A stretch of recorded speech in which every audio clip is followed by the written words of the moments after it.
Puskesmas Pelambuan yang terletak di Jalan Barito Hulu, Pelambuan, Kecamatan Banjarmasin Barat, akan segera direnovasi. Renovasi terhadap puskesmas ini sebagian besar berupa rehab berat, mengingat usianya yang sudah mencapai 41 tahun. Meski kondisi saat ini cukup memadai dan tidak mempengaruhi proses layanan kesehatan serta program vaksinasi, namun sejumlah fasilitas dinilai perlu peningkatan. Pasalnya sejak berdiri pada tahun 1970, puskesmas ini belum pernah terjamah renovasi. Wacana renovasi puskesmas ini sejatinya sudah ada sejak lama. Pemerintah pun sudah menyiapkan sejumlah anggaran. Hanya saja proses rehab sempat tertunda lantaran tertundanya proses penandatanganan peraturan daerah RT/RW oleh Wali Kota Banjarmasin.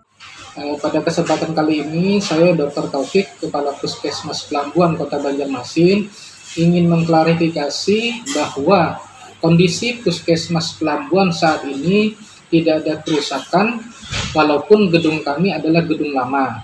Jadi kami sampaikan bahwa layanan kesehatan di Puskesmas Pelambuan, termasuk vaksinasi COVID-19, tidak mengalami kendala.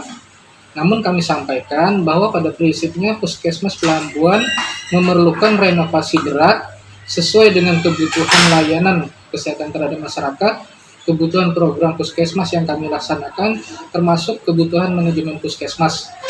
Anggaran untuk renovasi berat ini sudah tersedia, hanya saja tertunda dikarenakan tertundanya penandatanganan peraturan daerah RT/RW Kota Banjarmasin. Diprediksi renovasi Puskesmas Pelambuan akan dimulai pada tahun 2022 mendatang. Diharapkan pasca renovasi, layanan kesehatan dapat ditingkatkan dan lebih bermutu sesuai harapan masyarakat. Dari Banjarmasin, Dirgantara, Kalsel 1net.